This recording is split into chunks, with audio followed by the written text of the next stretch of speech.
Entertainah, Talkin Sports. What is going on, football fans? Back at it with another New York Giants video. And in this video, I'm going to dive into the news that came out late last night while I was doing the Knicks game. And that is on Kevin Zeitler. Before I get started, just to let everybody know, I will be live tonight on Bad Dog Sports for Talkin Giants as we try to get that back to our normal Friday schedule. But I wanted to dive into the news about Kevin Zeitler. And I've been pretty outspoken in saying that in an ideal world, I would love the New York Giants to bring Zeitler back on a reconstructed salary. I by no means want to bring Zeitler back on the salary that he's making, and it has nothing to do with Zeitler. It has everything to do with the decreased market. Had the salary cap been what it was supposed to be, $210, $215 million, I would have said, yeah, play out the last year of the contract, $14 million. We need him. He's been our most consistent offensive lineman, and quite frankly, right now, I don't trust Shane Lemieux in the starting lineup for the New York Giants. Maybe you do if you're watching this video, and maybe you want to see him grow and progress. I'm a big fan of continuity, and I am definitely skeptical if we do in fact lose Kevin Zeitler, how it will work out with this offensive line. An offensive line that performed very poorly last year, even though it definitely got better over the second half of the season. But one thing this offensive line has not had is continuity. Every year we have new offensive linemen, and I get it. It's the NFL. It's the salary cap era. You're going to lose a guy here or there every year. That's just the way it works. But losing one of your veteran guards when I still think guys like Shane Lemieux and Will Hernandez, who the Giants obviously don't have a lot of confidence in, are wet behind the ears, yeah, it does scare you a bit as a Giants fan. But in this video, I'll talk about some of the options that I could see the New York Giants taking if they decide to, in fact, move on from Kevin Zeitler. I'm going to pull up the tweet from Jason La Canfora in a second. Now, does it make sense? Yeah. I mean, if we're being fair, every team in the NFL is going through this. I did a video on this about 2 days ago. There is going to be a bloodbath in terms of the market for free agency. And every team, not every team, but most teams are going to be letting go of players that the fans are pissed off about. That's just the reality of the situation. And Kevin Zeitler saves you $12 million when you're only $10 million over the cap as is, would give you the option to potentially franchise tag Leonard Williams or sign Leonard Williams. Right now, we don't even have enough money for that to even be an option. We have about $10 or $11 million at this point in time in cap space. So I think the Giants are going to look at this like they need more cap flexibility. Now, I've been outspoken in saying that I would like to restructure Kevin Zeitler in an ideal world. Pay him $8 or $9 million this year, give him an extension, give him more long-term security, and help, knock off $5 or $6 million on this year's cap, being that he's due $14 million this year. But that's entirely up to Kevin Zeitler. If Zeitler doesn't want to restructure his contract, you can't force Kevin Zeitler to do that. And at that point, I can't blame the New York Giants for cutting Kevin Zeitler. That $12 million goes a long way. In $180 to $185 million salary cap, you're talking about eating up, about, 7% of your cap, somewhere around there. For a guy that is good, he's not great.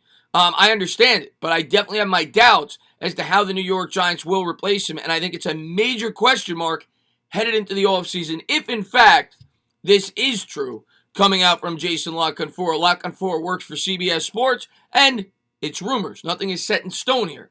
But according to him, he is hearing that the Giants are trying to move on from guard Kevin Zeitler, and the Jags are trying to move on from guard Andrew Norwell, but not likely given their salary. Trying to move, rather. I think I said move on, meaning they're trying to trade them. What's ironic here is a lot of Giants fans wanted Andrew Norwell. If you remember back to free agency with the when we ended up signing Nate Solder, Norwell was the prominent name. He didn't really work out either, and we ended up signing Nate Solder, who didn't work out very well for us either. Haven't heard much on Solder. We're going to have to continue to monitor that in terms of whether or not they're going to restructure him. Other teams anticipate them being released when they should generate significant interest. Now, what I'm going to say is to that, there's no way, in my opinion, a team has given up anything for Kevin Zeitler, and it has nothing to do with Kevin Zeitler, the player. It has everything to do with the money he makes.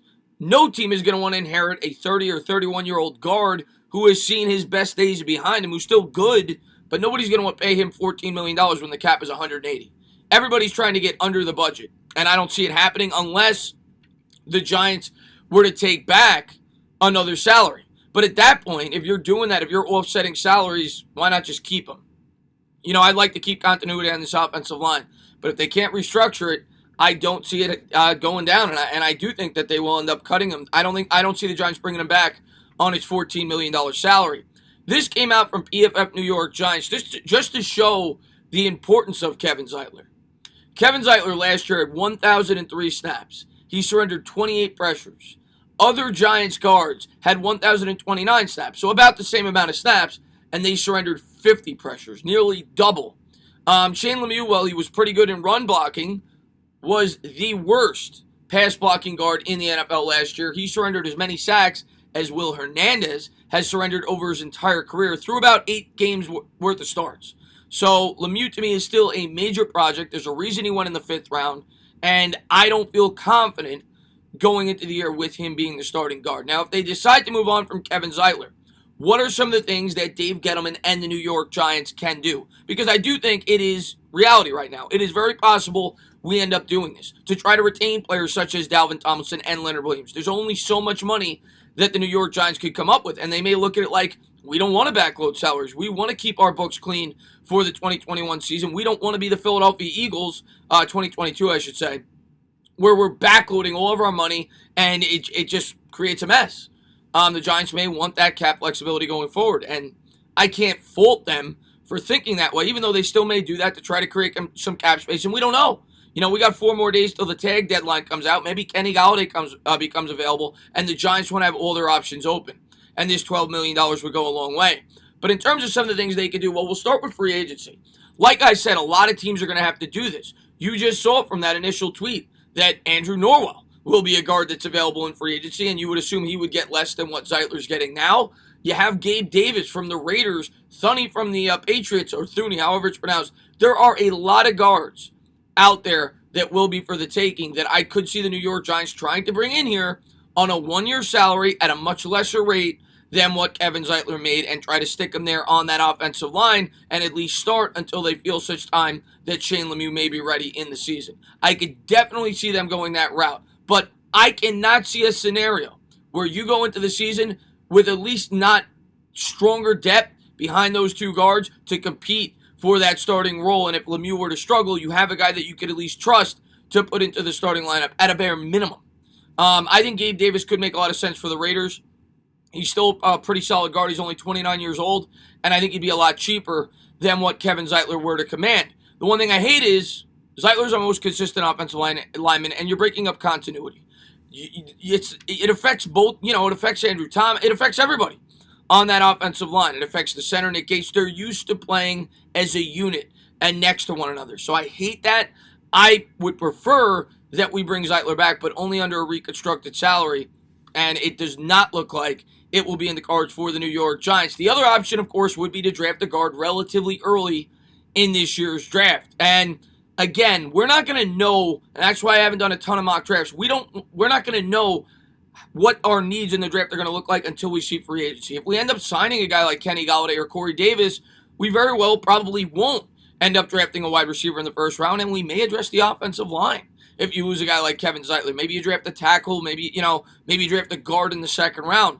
There will be options for the New York Giants to try to fill this vacancy. And at $14 million, you have to at least understand as a New York Giants fan why they would be moving on if it's the case. Do I think it's the best idea? No. In an ideal world, I think the best alternative is to reconstruct that salary.